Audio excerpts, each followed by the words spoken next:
Spotlight menginspirasi.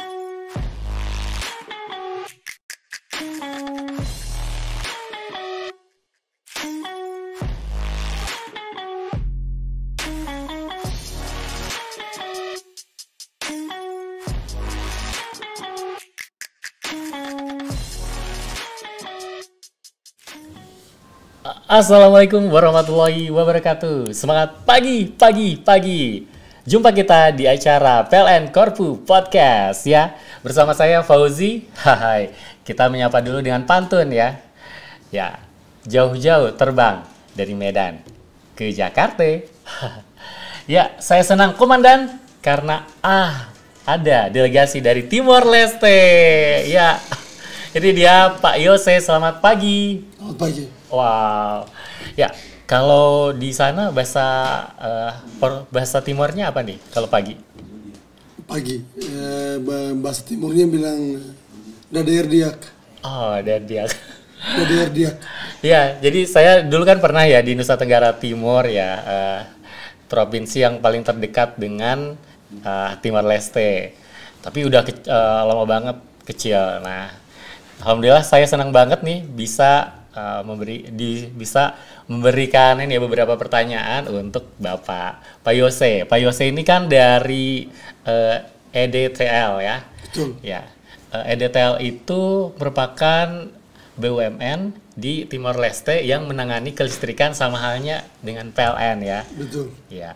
Nah, tapi sebelum kita ke sana nih, kita akan tanya dulu nih tentang Pak Yose. Pak Yose itu dulu pernah belajar di Indonesia kan? Betul. Jadi SD SMP-nya kan di Timor Leste. Iya. Di Timur dulu, ya masih. Oh, dulu waktu itu masih di Indonesia, Masih di Indonesia. Iya. Terus SMA-nya di Jogja. Terus ke universitas, ke pendidikan tingginya di Surakarta atau Solo. Wow.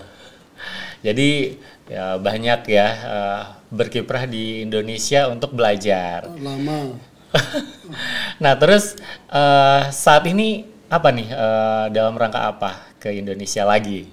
Ya, jadi kebetulan sekarang dari tahun 2001, 1 Januari 2001 saya ditunjuk lagi, dipercayakan untuk kerja di EDTL ya, sama seperti PLN di Indonesia untuk menangani masalah korporasi.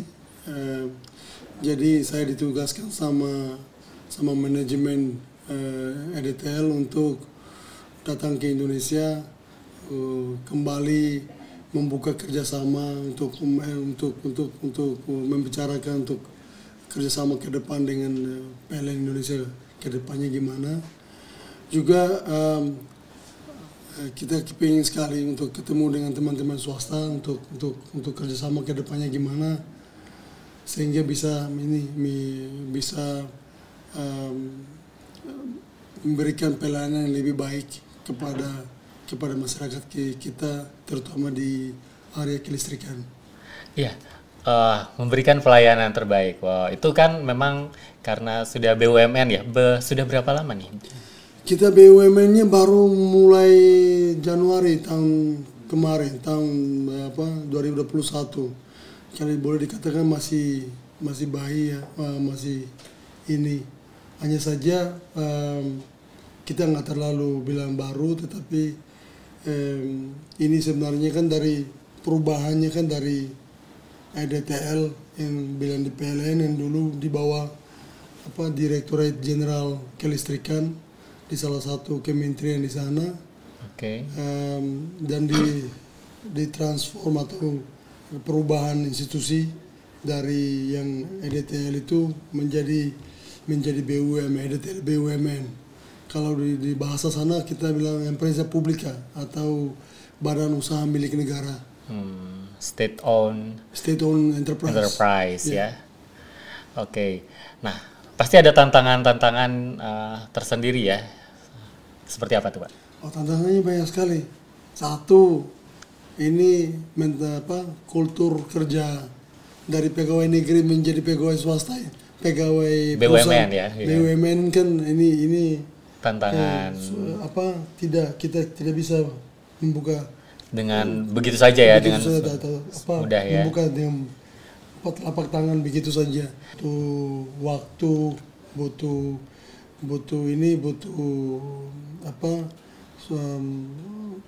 butuh kerja yang intensif, berproses ya. yang berproses. Karena mereka lama sekali di pegawai negerinya. Jadi waktu itu tuh mereka bergelut dengan administratif prosesual ya, yang prosesnya. Tapi kalau sudah di BUMN sekarang bukan proses lagi. Masyarakat mau melihat ini hasilnya. Ya hasilnya satu apa? Hasilnya ya listrik nggak boleh mati, nggak boleh padam terus. Yang kedua apa? Pendapatan negara harus naik. Jadi itu berbeda. Jadi itu tantangan pertamanya. Tantangan kedua bahwa dulu yang detail yang lama itu semua proses korporasinya itu terpusat di kementerian. Nah, sekarang jadi BUMN ada otonomi, kita harus merekrut lagi pegawai yang punya pengalaman di korporasi, di bagian pengadaan, di logistik, di sumber daya manusianya, di keuangannya. Jadi ini harus dipersiapkan. Kalau tidak susah. Kita dituntut untuk mempercepat proses menaikkan pendapatan negara. Jadi harus ada bagian-bagian tertentu yang harus mau tidak mau kita harus adakan supaya bisa memberi kerja yang optimal. Strateginya apa nih? Strategi kita yang sekarang ada itu pertama kita pengembangan institusi. Pengembangan institusi itu tidak terlepas sebagai BUMN, sebagai profit making corporate. Jadi orang-orang yang kita rekrut juga orang-orang yang punya pengalaman di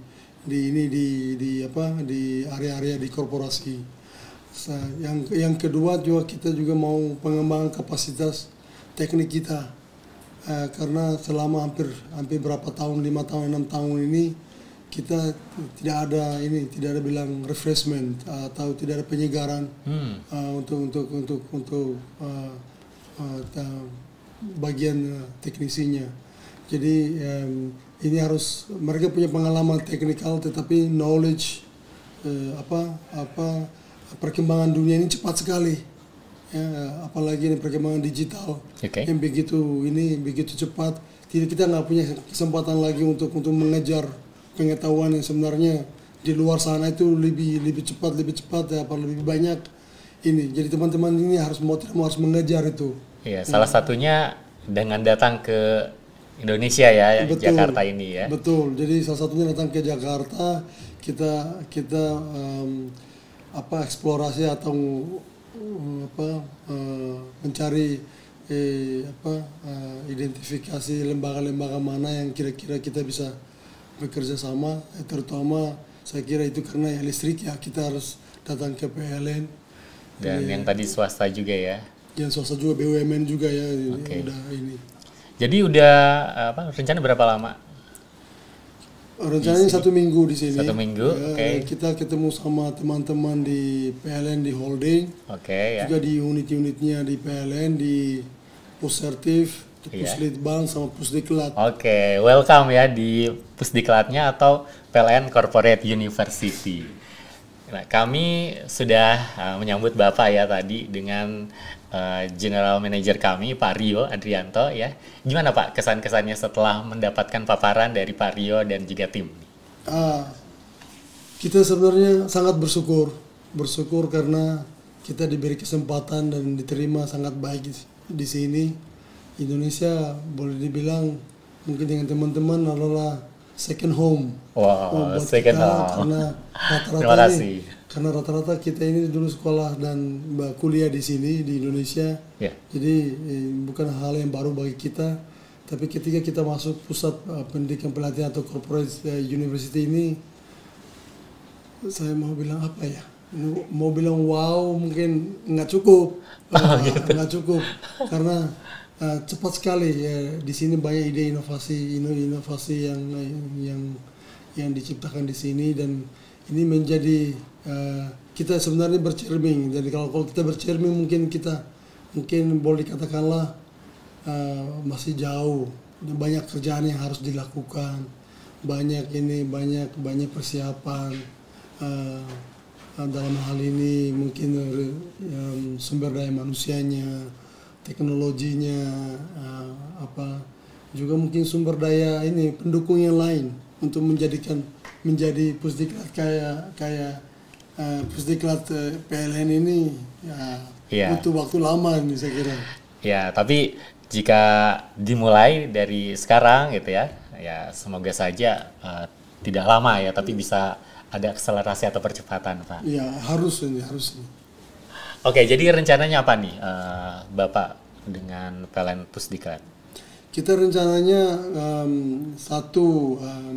kita diskusi bagaimana mekanisme kerjasamanya. Oke. Jadi ada kemungkinan MOU ya? Ada kemungkinan itu Memorandum of Understanding itu ke depan bisa dipercepat, bisa direalisasikan. Amin. Oke ya, beberapa tools juga metode sudah dipersiapkan ya. Tadi juga udah diperlihatkan ya. Ada Corpu Immersive Booth ya, yang tadi sudah dicoba beberapa timnya. Jadi ada berlima ya ke sini ya. Betul. Oke. Nah, ada Oculus yang kami juga sudah ada beberapa pembelajaran ya. Seperti yang budaya, teras budaya, terus pembelajaran, transmisi, distribusi, serta juga edukasi yang diselenggarakan melalui Museum Listrik dan Energi Baru. Ini termasuk nih podcast ini ya, dibantu juga nih oleh teman-teman Emlab. Thank you. Ya, tadi kan ada beberapa pembelajaran ya. Sebenarnya tidak hanya teknik maupun juga non teknik. Ya. Kalau kebutuhan dari EDTL sendiri lebih prioritas yang mana? Kita mungkin prioritas paling tinggi itu ke teknik. Itu ke teknik jangan, karena kita yang pertama untuk menekan angka lossesnya. Oke, lossesnya di angka berapa nih rata-rata? Masih 2 digit ke atas ya. Wow, tantangan ya. Jadi itu tinggi sekali.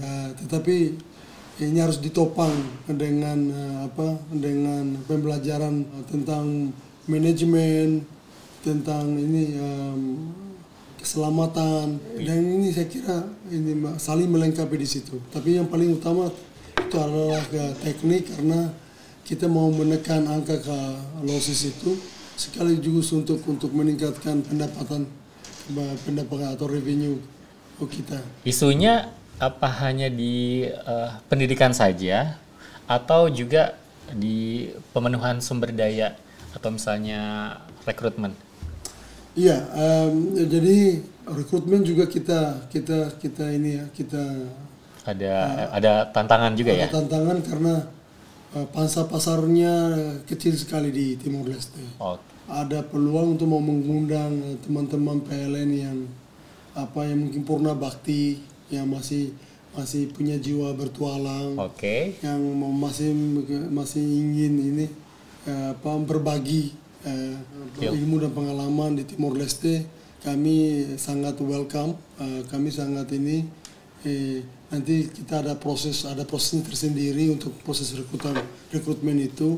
Jadi kita harapkan dari teman-teman di holding sama teman-teman di unit yang tertentu bisa mensupport ide ini supaya kita bisa membantu kita di sana.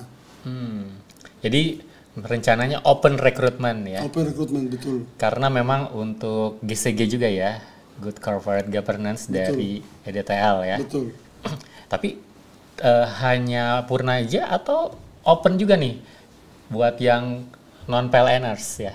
Kalau untuk PLN ada tadi kita diskusi dengan teman-teman di Pusdiklat, bahwa nanti ada kelanjutan diskusi lebih lanjut di hari-hari kemudian. Jadi satu yang kita pikir itu yang purna bakti, yang kedua juga yang kita senang juga mendengarkan dari teman-teman di sini bahwa bisa tugas karyakan. Oke. Ya, nanti mekanismenya gimana, nanti kita akan lebih diskusi lebih lanjut. Siap. Mantu. Saya juga pernah punya pengalaman, tapi tugas karyanya masih di Indonesia aja, di anak perusahaan PLN. Nah, dan teman-teman dari UPDL ya ada 10 ya, kemudian juga unit kami ada 3 lagi ya, unit pelaksana assessment center, unit pelaksana sertifikasi, dan juga unit museum listrik dan energi baru. Betul. Juga siap ya untuk membantu terwujudnya harapan dari Pak Yose dan tim. Ya, tadi berpetualang ya, yang masih berpetualang. Kalau Pak Yose sendiri hobi bertualang juga nggak? Saya dulu, kebetulan saya bukan orang listrik. Oke, orang apa nih? Saya ini Orang Ari, bukan? Background pendidikan saya di pertanian. Wow, daerah agraris. Benar nggak sih Timor Leste agraris nggak? Agraris juga. Oke, iya. Jadi kalau dari pertanian ke listrik, orang mungkin ini pertaniannya tuh sagu gitu gak sih? Sagu betul. Oke, iya. Jadi orang mikir kok dari pertanian kok ke listrik. Iya. Ini jadi bilang ini pasti bertualang juga ini. Nah, itu kan karena memang ilmu manajemennya juga ya. Oke. Ya, termasuk kulinernya apa? Kuliner kalau di Timor Indonesia, Leste. Di Timor Leste dan di Indonesia bedanya apa? saya kira nggak beda ya, nggak Oke. beda jauh. Favoritnya apa? Saya di sini favoritnya burung dara, Oh. Jogja. Oke. Nanti semoga aja kita bisa ke sana bareng ya. Iya. Atau teman-teman yang lagi di sana juga bisa nungguin kami. Ajak-ajak. Oke, alhamdulillah senang banget ya. Ternyata nggak terasa nih waktunya. Ngomongin kuliner saya juga jadi lapar. Ya, kita siap-siap untuk makan dan kulineran ya Pak ya. Makasih banyak atas share-nya ya. Terima kasih juga. Dan sebelum kita tutup, gimana nih harapan buat para penonton yang seluruh dunia? Silakan. Saya kira dunia kita sedang menghadapi tantangan besar, terutama di lingkungan climate change. Yeah. Jadi apapun sekarang background kerja kita itu harus